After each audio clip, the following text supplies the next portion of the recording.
Seguramente hemos escuchado mil veces la historia de cómo un grupito de conquistadores españoles venció al gigantesco imperio inca. Pero ¿saben qué? Esa historia que nos cuentan casi siempre se queda corta, se simplifica a un tema de espadas y caballos. La cosa es mucho, mucho más complicada.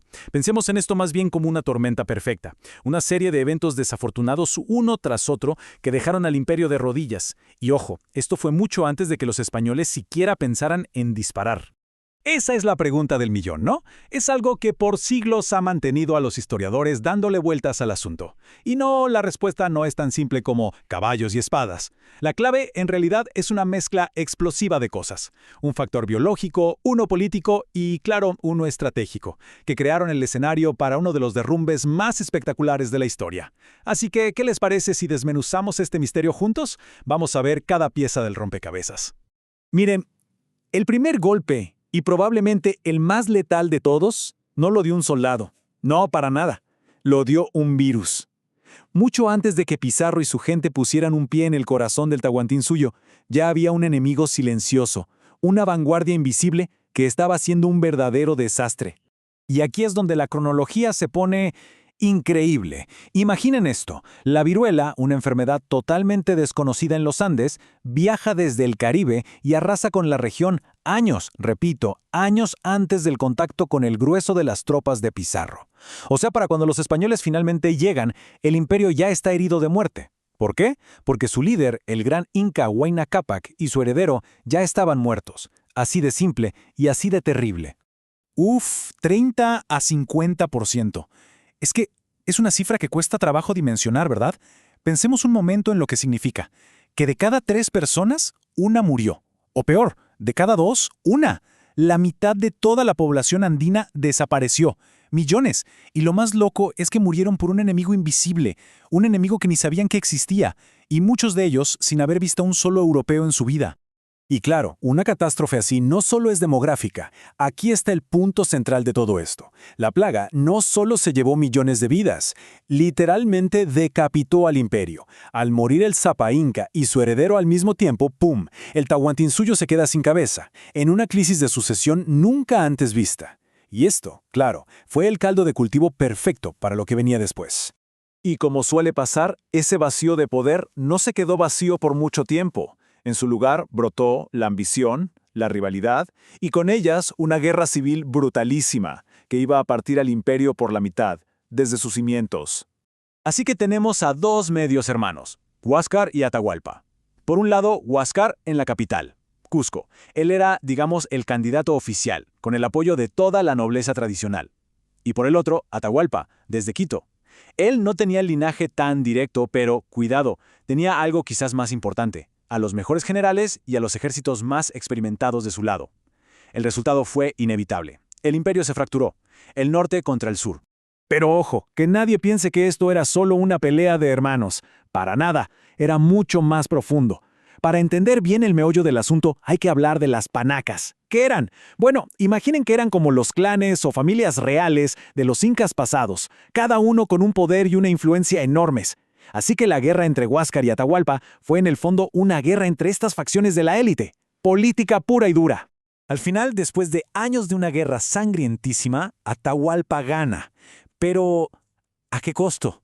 El imperio que heredó estaba hecho trizas, exhausto militarmente, fracturado políticamente, lleno de odios. El Tahuantinsuyo, que una década antes era una potencia imparable, ahora era una sombra de sí mismo.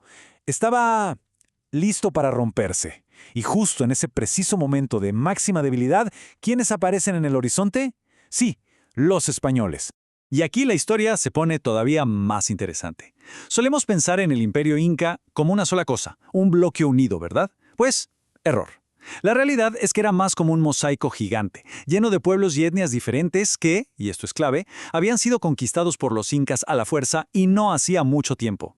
Es que la expansión del Tahuantinsuyo fue meteórica. En menos de un siglo se hicieron con un territorio inmenso. ¿Y qué significa eso? Pues que para muchísimos pueblos, el control inca era algo nuevo, algo impuesto. Y claro, no les gustaba nada. Ellos no se sentían incas, se sentían huancas o cañaris o chachapoyas y veían a los de Cusco como sus opresores. Como dice la gran historiadora María Rostrowowski, Los jefes étnicos vieron en los españoles a unos aliados que les ayudarían a recobrar su pasada independencia. Y esta frase resume perfectamente uno de los puntos más impactantes de toda esta historia. Para un montón de líderes de estos pueblos sometidos, la llegada de esos tipos extraños con barba y armaduras brillantes no fue una invasión, fue una oportunidad. La oportunidad de oro que estaban esperando para sacudirse el yugo inca. Hay que decirlo con todas sus letras, los españoles no conquistaron solos, ni de cerca. Tuvieron miles y miles de aliados indígenas, pueblos enteros se unieron a ellos. Por ejemplo, los cañaris, que habían sido masacrados por Atahualpa, o los huancas, ellos se sumaron en masa a las tropas de Pizarro. Les dieron soldados, les dieron comida, les dieron información crucial. Sin esa ayuda, la conquista sencillamente no hubiera sido posible. Y esto nos obliga a cambiar completamente la perspectiva, ¿no creen?